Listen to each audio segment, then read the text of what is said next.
everybody, and welcome to Phillies Extra, the baseball show from the Philadelphia Inquirer. I'm your host, Scott Lauber, and I'm delighted to be joined this week by Garrett Stubbs, the Phillies' popular backup catcher for the last 3 seasons, and now the primary catcher at AAA Lehigh Valley. He agreed to sit down with us before a recent game, and as usual, when you wind up Stubbs and you let him go, it was a fun and enlightening conversation. First, though, let's just rewind really quick to the morning of March 20th. Stubbs got called into manager Rob Thompson's office, where he was told that he would begin the season back at AAA for the first time since 2021. He sort of expected it. You know, Stubbs has been around for a while. He turns 32 next week. Happy birthday, by the way. And he knows how the business of baseball works, right? Rafael Marchand is out of options. Stubbs still had one. So as long as Marchand stayed healthy, he was going to win the backup catcher job. Any other outcome would have been roster management malpractice, because depth is important, especially behind the plate. And by keeping Marchand and sending Stubbs down, the Phillies were protecting their depth behind JT Realmuto. Still, that's not the news any player wants to hear. But Stubbs is a pro, so when 3 reporters, including myself, walked over to his locker that day, he chatted with us for a while, and he said all the right things about mentoring young players and bringing a slice of the culture that he absolutely helped create within the Phillies clubhouse down to AAA.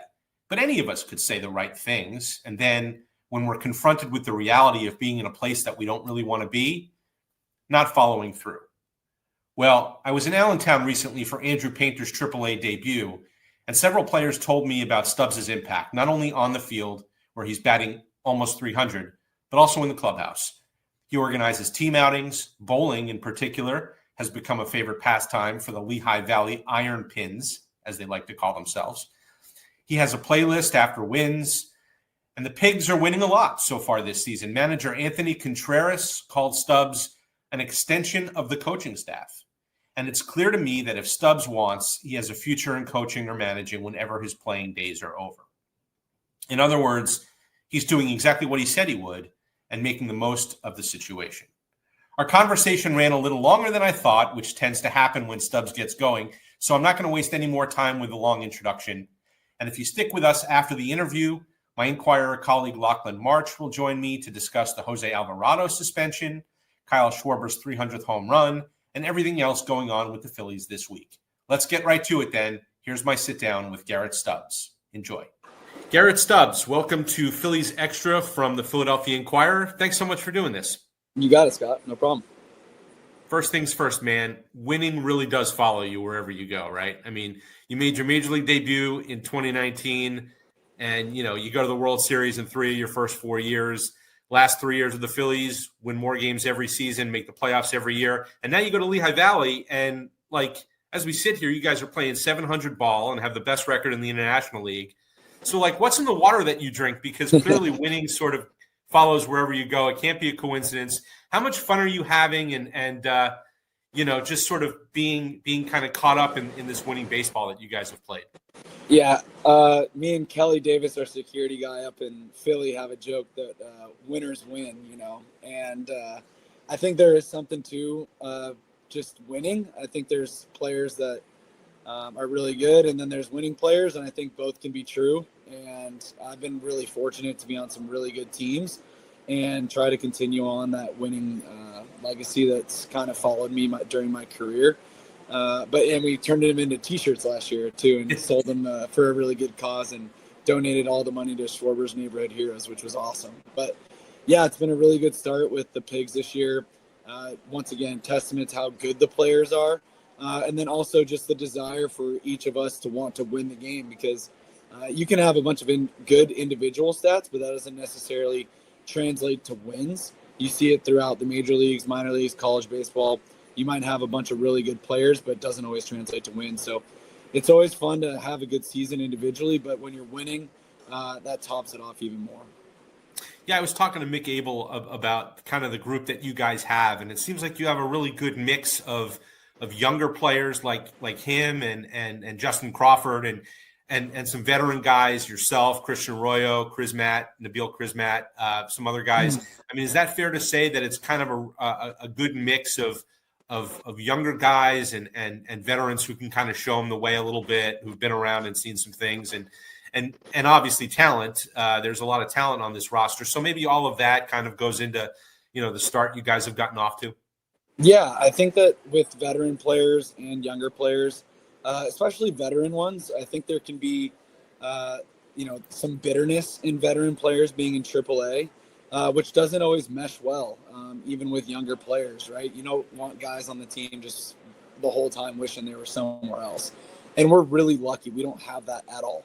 We've got a great mix of those veteran players that don't come into the locker room every single day with that, wish I was in the big leagues, or I could play in the big leagues with somebody else, and have that kind of, like, for lack of a better term, that piss poor attitude of going in the locker room with that. And none of the players on our veteran kind of group have that bitterness. And so with that, we can kind of instill some of the things that we've learned over the years into those younger players. And we have a really talented group of younger players here that, in my opinion, are going to, one, play in the big leagues, and two, play in the big leagues for probably a long time, from position players to guys on our pitching staff as well. So it makes it really fun to see that those talented players, their willingness to learn, and then also the mix of older players that are also willing to learn and get better, because obviously when you're in AAA, there's room for improvement and wanting to be a better player than you are currently. So it's a great group of old and young, and then also a great mix of guys just wanting to get better and get to that next level. One of the reasons why I wanted to invite you on was because I wanted to kind of continue a conversation that we started having on the day that you got sent down. And I'll paint a picture for people. So it was March 20th. Phillies were on the road. There was a little less traffic than usual in the clubhouse that morning. And, you get word that Rob Thompson wants to see you. And so you go into his office and he gives you the message that you're getting optioned to AAA. And you walk back into the clubhouse and there are three reporters kind of hovering around your locker. And I'm sure that that's probably the last thing you wanted to do was talk to me and to my colleagues about, this crappy news that you just got. And you spend about 10 or 15 minutes talking with us, and I'm listening to you talk, and the news is still pretty fresh, and you're talking about, working with the younger players and wanting to bring, some of the culture that you've helped create in Philadelphia to Lehigh Valley. And I think I kind of apologize to you for asking the question, because the last thing you want to do is suggest to a guy who just got sent down that, he sounds like he'd be a great coach someday. But in that moment, that's what you sounded like. You sounded very coach-like to me. And then the other day, Anthony Contreras tells us that, you're almost an extension of the coaching staff. Are there times maybe in the last couple months where you've sort of felt that way? And, is coaching or managing something that, having gone through this now a little bit, maybe you think might even be more a part of your future whenever you're done playing, whenever that is? Yeah, sure. Yeah, it was definitely a tough day. Getting that tap on the shoulder for the first time in 3 years always sucks. But you guys have always been good to me, and it's been a fun ride, and hope to continue that ride at some point in the future. As far as the managing piece goes, I think that being a catcher, you're always an extension of that coaching staff, right? I think that if you ask Topper or Cotham or anybody up in Philly, they would consider JT a part of that extension of the coaching staff. There's only one guy that is facing the opposite direction of everybody else on the field when you're out there, and it's the catcher. And I think that that's a really important piece as a catcher, to kind of feel like you are part of that managing staff and understanding that you have such a huge impact on the game, right? There's nobody else really in the locker room, aside from maybe the starting pitcher, that goes in depth on the other team in a scouting report and really understands how to get the other team out and how to win the game that day on a really extensive level. And it's not only just the defensive part, right? We also do our report on the hitting side. So you really get a full encompassing vision of how to win the game that day. So as far as being an extension of the coaching staff, I think I've always wanted to be a part of that extension as a player because of the importance of the role of being a catcher. And like I said, I think JT probably feels that exact same way. And that coaching staff, I would hope, probably they would say the same exact thing as about JT. And so that importance to me has always been at a high level. As far as how I feel as being a manager or a coach post-playing career, I think we'd have to have that conversation with my wife as well. Yeah. The baseball lifestyle, as luxurious as it seems on TV, can have its quirks. And I think that going and stepping away from the game would break my heart. I think that I know it's been a huge part of my life. It's been my life for as long as I can remember. So completely letting that off would be a huge stab in the heart. And I don't ever want that to end. And obviously my playing days, I don't think are over anytime soon. I hope they aren't. So managing has always been in the picture and always thought of as a part of my future. It would have to depend on situation, front office, a number of things as far as location.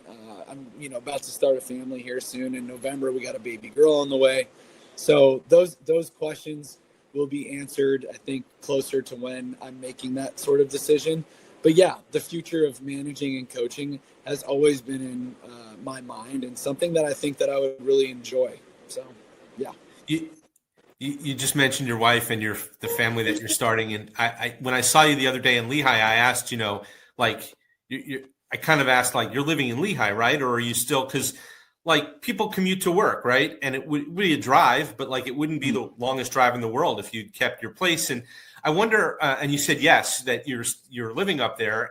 I wonder, was that important to you? Kind of like when this news came down in spring training and they said Lehigh Valley, was it important to you to kind of go there and live there? Because while you could probably do that commute every day, was it important to you to be kind of as connected to your teammates as possible? Was that something that you prioritized? Yeah, 100%. I'm all about being where your feet are, right? And currently I'm in what I like to call piggy land, and that's where my future and everything that I see going forward is for the rest of the year. And I think playing the game of, I'm going to go up, or hopefully I'll go up this next week or this next month or whatever. It's a bad game to play. You don't ever want to have that. Maybe after this next start, I'll get called up, because when you start playing that game, you're in a place of a lot of disappointment. This game definitely doesn't care about your future, right? It's day to day. Things can happen like today, something could happen and I could be going up, but playing that game is a bad one to play. And a lot of times too, the reason why you're going up is injury, and you never wish that upon anybody. So it was really important to me to just go to Lehi, get a place. And if something were to change and I was in Philly the next day, we'd make that adjustment as we go. And our plan was always to have our house in Lehi, and then I would make that commute to Philly if that day were to come. But we got our dogs there. My wife's happy with the place that we got. So, yeah, we're very happy with our situation. And whatever the future holds, we'll make that plan when that day comes. Speaking of Piggyland, I hear that you've organized some team bowling events, that you guys are the Lehigh Valley IronPigs. It sounds like you're ready to take on some league nights. We're bowlers, and we're just happen to play baseball. How did that – I know AC maybe organized the first one, and I don't know, did you just kind of like pick up on the fact that, hey, guys seem to be enjoying this, and, I'll keep it going? And how often do you guys go? Like, is it a weekly thing? You guys have your Mondays off? Do you do it on the road? Like, tell me a little bit about how this kind of came about as kind of an identity thing. You guys have the home run hat too now. That's a bowling pin, right? Yeah. It seems like it's really been something you've embraced. Yeah, we actually went bowling last night. We had 11 a.m. game yesterday. So those are the kinds of days that we try to do it, either on Monday off days if we're in a city, or if we have an 11 a.m. game or a day game in the middle of the week, we'll go bowling afterwards. And, yeah, AC set up the first one. And I just kind of realized that everyone was having fun, enjoying it. It's not very expensive. In the show, a lot of what we do is golf, but golf is a lot more expensive than bowling. And the paychecks are a lot less here in the minor leagues. So I noticed that everyone was enjoying themselves, and it's just a good team camaraderie thing and something that we can go do outside of the field. Because when everyone's at the field, you get to know each other on a, kind of a basic level. But I think that team bonding and the wins that you see out on the field, that kind of stuff happens away from the field. And if we can find something that we all have in common that we enjoy, and I don't think anybody prior to when we went bowling that first time thought that they really enjoyed bowling, or if that it was going to be something that we did in the future or anybody did in the past. But once we started doing it, it started to become something that everyone enjoyed, and where we could get to know each other on a bigger level than just at the stadium and as baseball players. And I think that's really important. So yeah, we went bowling last night. We'll continue to do it for as long as everyone likes to do it. And yeah, last night we had like 15 guys. And I'll put out like a little TikTok video or Instagram video or whatever of us bowling, and people can kind of get a little inside of the fun we get to have bowling here soon. So it's been a good part of our team, and I think something that we'll continue to do going forward. Nice. Do you have bowling shirts? Do you have like a logo? I'm working on it, and if I don't know any bowling companies, but if you know any, or if any bowling companies are listening, we're looking for some IronPigs bowling shirts. So reach out if you're willing. Nice. We'll put the word out. IronPigs need help. I also hear you have a victory playlist for Lehigh Valley. Is there a dancing on my own version of for the IronPigs? Is there any tracks that you could share? I won't share too much, but yeah, the boys have been attracted to a few songs that we play after games. One of them's by Sexy Red. It's hilarious. Yeah, more inappropriate songs that we'll just keep kind of in-house. But we have created a nice little playlist that we play post games. We also have a little bit of competition that I'll keep in-house for now. Maybe it'll come out soon. But we have a competition between the player of the game and the pitcher of the game that we do after the game. So we have some fun stuff that we do post wins that just kind of keeps some good mojo, and everyone seems to enjoy it. So it's been fun, and we'll hopefully continue winning and get to keep doing some of that fun stuff. I'll tell you what, like I covered the 2013 Red Sox, and they had Johnny Gomes and David Ross and Napoli and Victorino and Ryan Dempster and on down the line of just like good clubhouse guys. And, I don't know what I thought about chemistry or culture building before that, but that team certainly made me a believer in it, that it really can make a difference. You're obviously a big believer in chemistry and culture. Do you, like, it has to happen organically, I guess, but like, do you kind of believe that, for as much as we talk about numbers and analytics in the game today, that a lot of being a good team and being a winner, and you talked about winners win, right, goes back to just enjoying being around each other and building kind of a good vibe, a good chemistry within that room, because you're all in there so often during the season. You spend more time around each other that chemistry can go a long way. Yeah, I think both can be true, right? I think that the analytics side and what every analytics person and around baseball does is incredibly important. You got to find really good players, and numbers are a great way to do that. And I also think on the chemistry side, you got to have gamers and guys that are willing to go out there and maybe sacrifice an at bat for an out to get a runner over from second base to third base, or and make sure that next guy gets the RBI on a sac fly.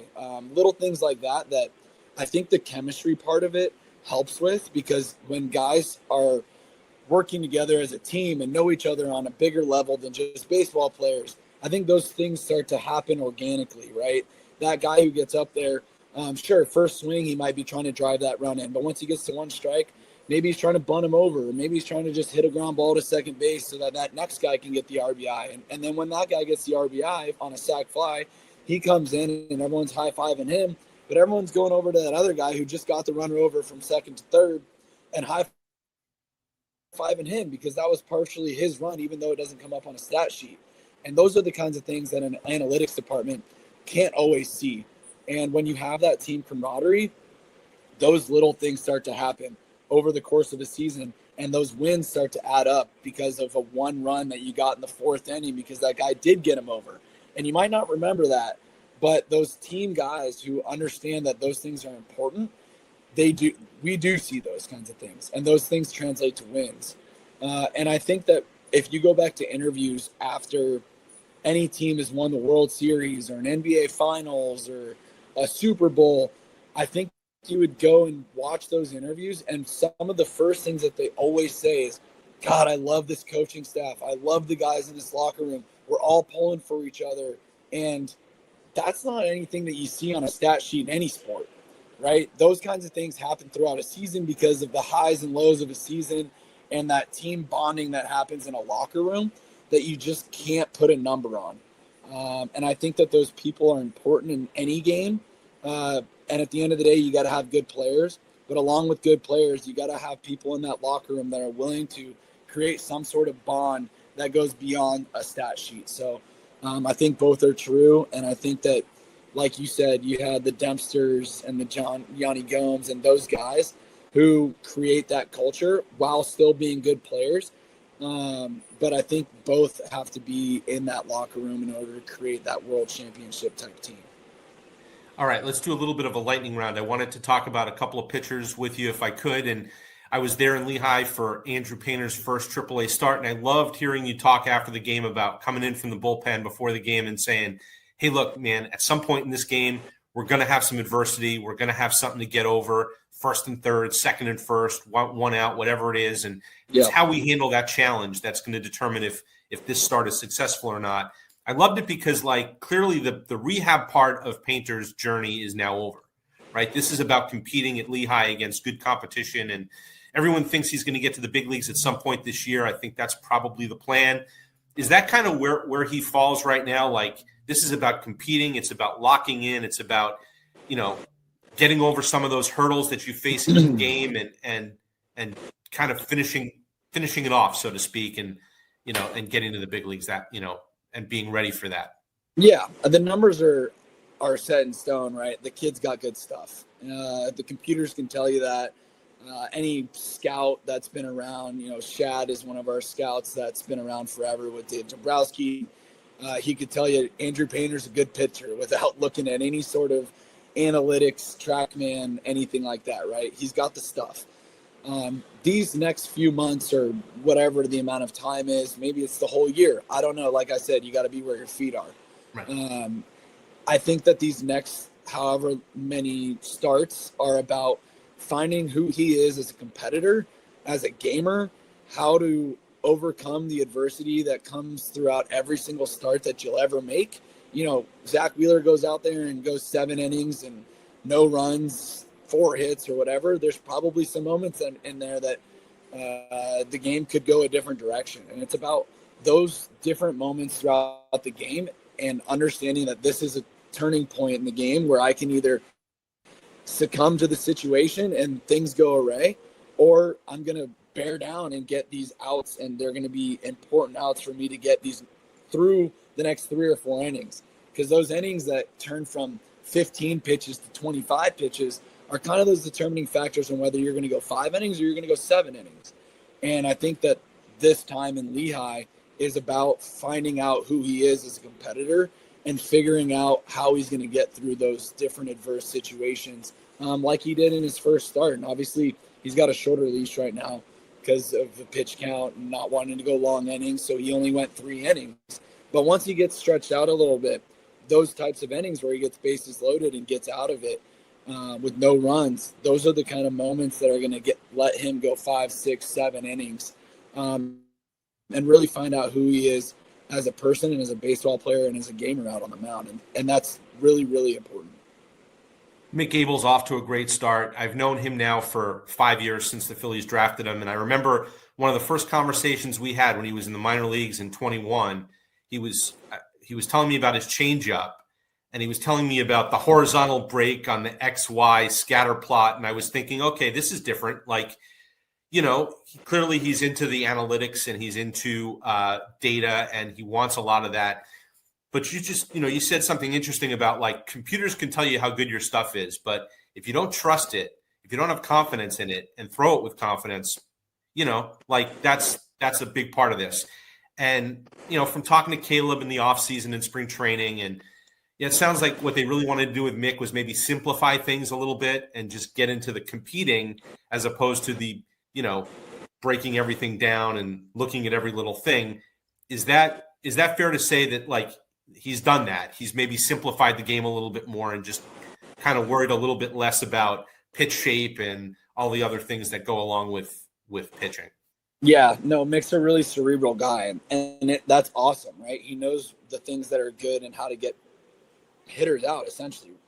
But at the end of the day, when you're out there on the mound, it's about competing. It's the same way we talk to some of the hitters on the team about when you're in the box, right? You do all this stuff in the batting cage about your swing and getting that right. But once you're in the box, it's just time to compete.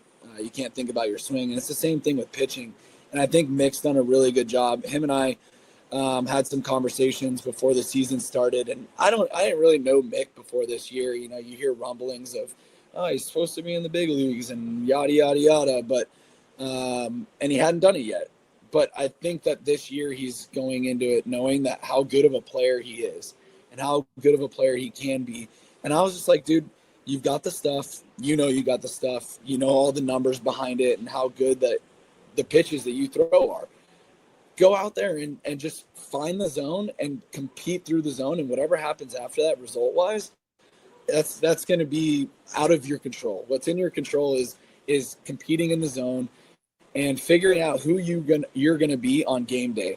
I've had starting pitchers, Justin Verlander, and I've had starting pitchers who are young guys coming into the league, and you got to find that persona that you're gonna have on that day. And I told him a story that Tom House told me about Randy Johnson, and I was lucky to have Randy Johnson as a USC alum, and I got to have lunch with him. Nicest guy in the world, almost kind of like shy in a way. And Tom House told me the story about him coming into the locker room and being that happy, nice guy and just responding to reporters, responding to different players in the locker room. And he wasn't doing as well as the Randy Johnson, the big unit that you know of today as the Hall of Famer.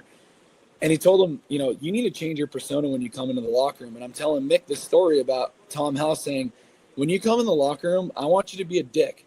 I want you to come in and I want you to be the unit that we see now, that angry 6'7" intimidating dude.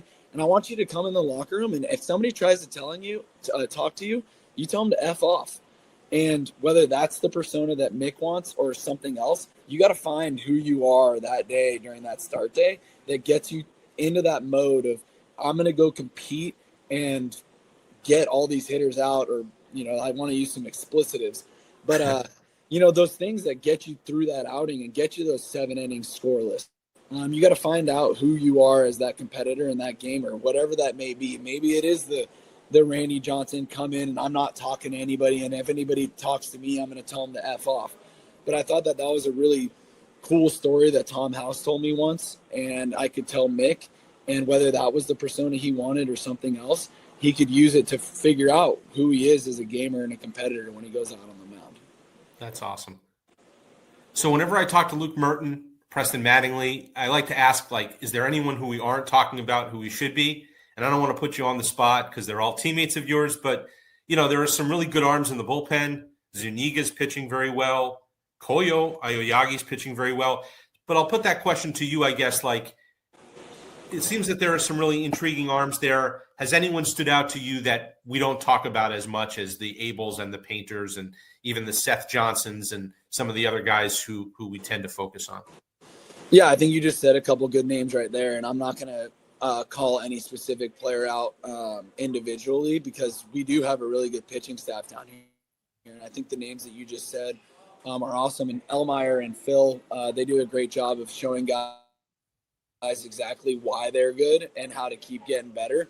And I like to be able to have those open conversations with our entire pitching staff and figure out, you know, how to basically use their stuff to the best of their advantage. Padillo is another one that's been pitching really well.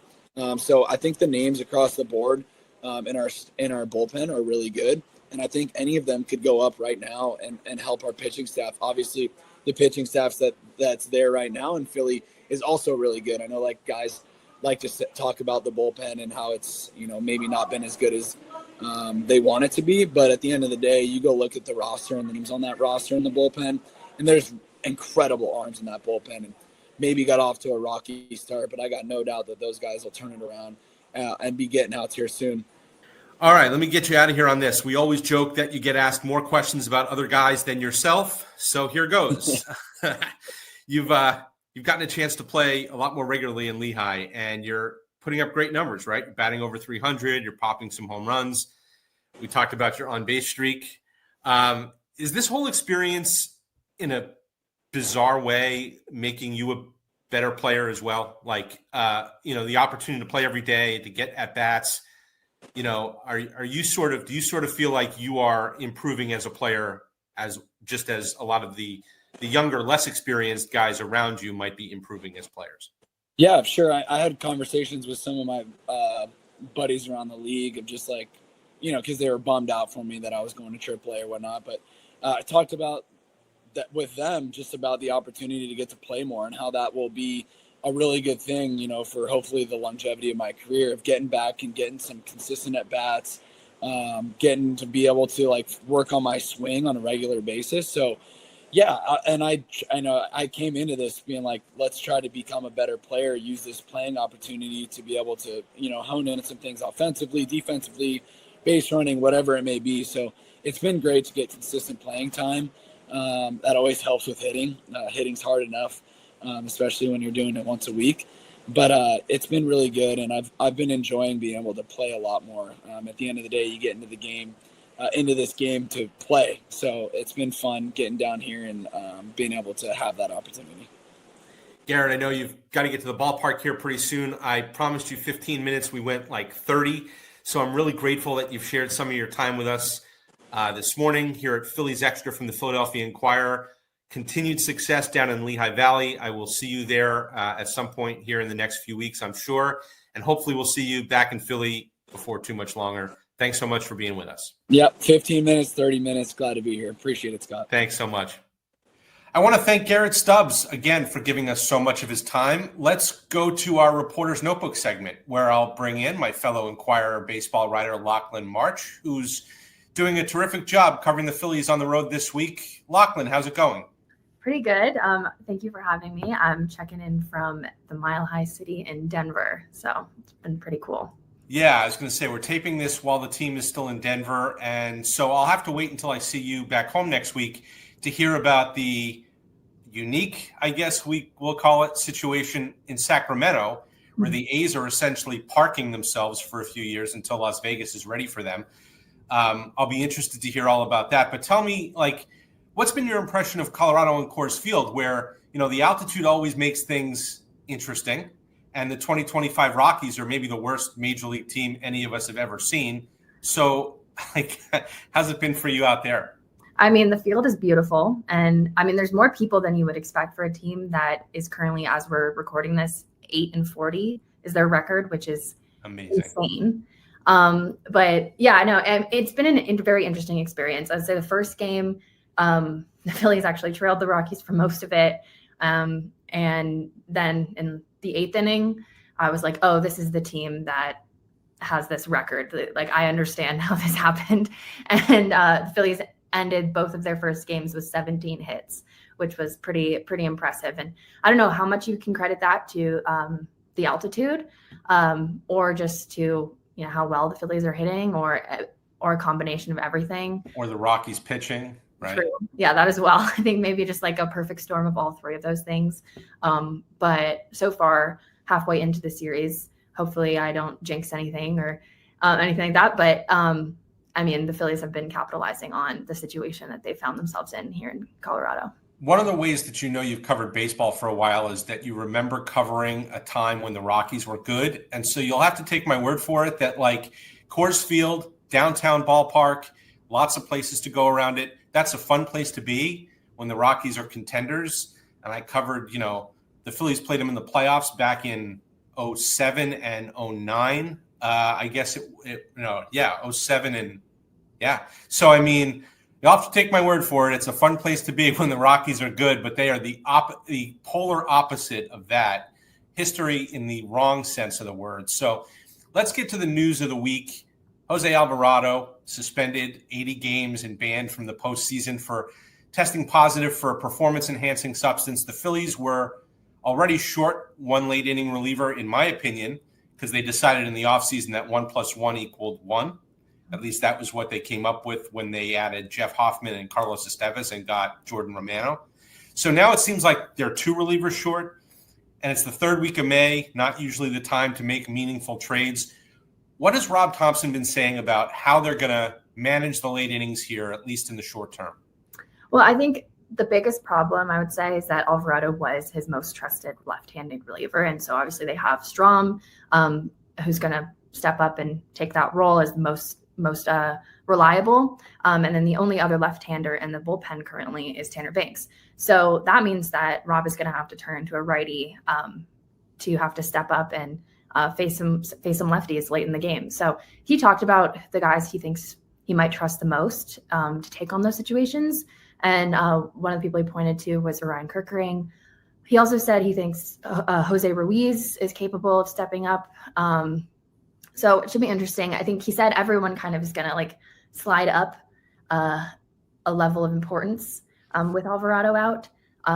And he's not going to change how he manages the high leverage guys that he's had, like Strom, Romano, and Kerkering. But he is going to be looking for one of those, middle leverage, lower leverage guys to be stepping up and to join that group. Yeah, look, I think in a perfect world, they find help internally and externally, right? Like maybe one of those guys you talked about, maybe Taijuan Walker goes back to the bullpen when Aaron Nola comes back from the injured list and he makes an impact in the late innings. Maybe someone steps forward in AAA. Seth Johnson has been moved from starter to reliever, and 8 of his 9 outings, I think, have been scoreless so far. Maybe they move another starter to the bullpen at some point, whether it's Mick Gable or in a more extreme move, Ranger Suarez. Maybe they get something out of Lucas Sims, who they signed to a minor league contract this week. He was good 2 years ago for the Reds and really struggled this year with the Nationals. And then maybe they trade for someone before the July 31st deadline. But I think they explore all of their internal options first before moving assets to bring in 1, maybe 2. Don't you? I mean, I think that's probably what they're going to do here over the next few weeks. Well, I think that's the only thing they can do, really, because no one's really making trades at this point. So they're going to have to, see what they have, and hopefully something works out. And if not, then that's when they'll go to the trade block. Yeah. I can't let you go here without talking about Kyle Schwarber, right? He joined the 300 home run club by absolutely demolishing a ball the other night, 466 feet.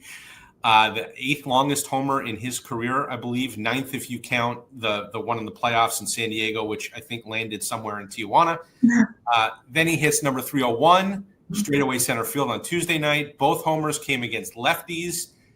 And you have a great story up right now at Inquirer.com about his improvement against lefties over the last 2 years. I mean, this is a guy who was hitting like 180 in his career against lefties, and now he's a 300 hitter against them. As you wrote, it's to the point now where other teams would rather put a righty reliever on Schwarber than a lefty, and that's only going to help everybody, including Bryce Harper, who bats from the left side as well and also hits lefties.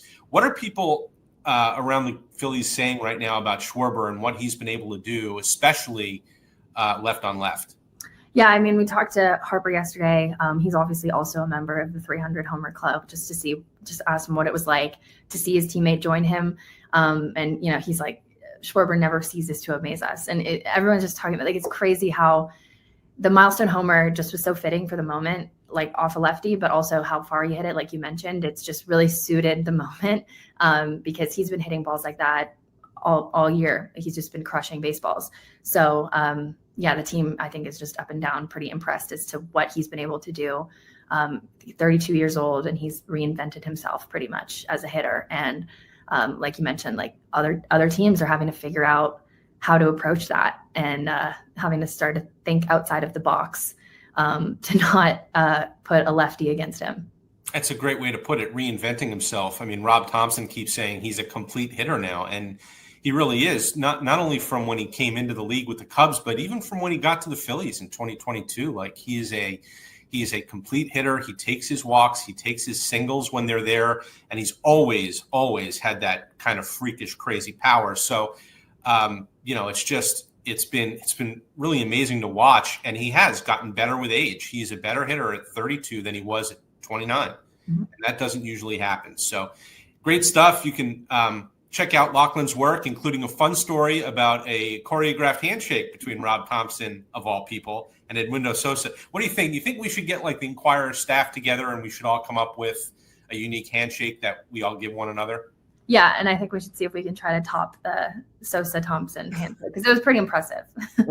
It's hilarious if you watch the video and if you read the story. So I think that's definitely something we need to incorporate in the Inquirer sports staff. But Lachlan, thanks so much for joining us here on Phillies Extra, and I'll see you when you get back from the road. Thank you for having me. Thank you. Okay, it's time now for our final segment. We call this Hit and Run, where we take a question from a reader or a viewer. Just a reminder, you can submit a question by email or on any of my social media accounts, which are listed right here. Lots of questions this week about why the Phillies sent Mick Gable back to AAA after his Major League debut last Sunday at Citizens Bank Park. 6 scoreless innings against the Pirates, and he tied a franchise record with 9 strikeouts in his first Major League start for the Phillies. I picked this comment question from @AnotherRealist1 on X, who writes, the Phillies weakened the bullpen by subtracting Taijuan Walker and adding Max Lazar, while at the same time weakening the rotation by subtracting Abel and adding Walker. Why not just leave it the way it was and start Suarez Wednesday, Wheeler Thursday, and Abel Friday? He's talking about on this road trip that they're currently on. I think it's a fair question, and thank you for submitting it. The decision to send Abel back to AAA after only 1 start was made before he actually even pitched. And truthfully, if the Phillies hadn't used Walker for 3 innings in relief in the second game of that doubleheader last Wednesday night at home against the Cardinals, before they knew Aaron Nola would need to go on the injured list, and certainly before they knew Jose Alvarado would be suspended, Abel never would have come up in the first place. They would have just had Walker start on Sunday against the Pirates. So rather than keeping Abel in the rotation this week in Colorado and Sacramento and leaving Walker in the bullpen after they told him he was coming back to the rotation and he changed his routine accordingly, they just stuck with the original plan. Also, let's keep in mind that they don't expect Nola to miss more than 2 or 3 starts. So it's not like Walker is going to be in the rotation to stay. When Nola comes back, Walker slides back to the bullpen. Lazar probably goes back to AAA, and you still have Abel pitching on a regular schedule down there, ready for when you need him again. The optics weren't great because Abel pitched great, and he ends up outdueling Paul Skeens, but they didn't know that it was going to turn out that way. Okay, we'll leave it there for this week. Quick programming note. Every episode of Phillies Extra is available on the Inquirer's YouTube channel, on Facebook, or by clicking the Phillies tab on Inquirer.com. We've had tons of great guests so far. If you've missed any of our interviews with Aaron Nola, JT Realmuto, Kyle Schwarber, Bryson Stott, Jesus Luzardo, Aiden Miller, Justin Crawford, on and on down the list, please give those a listen. That'll do it for this week. My thanks again to our guest, Garrett Stubbs, and to Lachlan March for joining me. And thanks to our producer, Angelica Irizarry, for all the great work she always does every week behind the scenes to put this show together. Until next week, I'm Scott Lauber. Thanks to everyone for listening, watching, and of course for reading the Philadelphia Inquirer.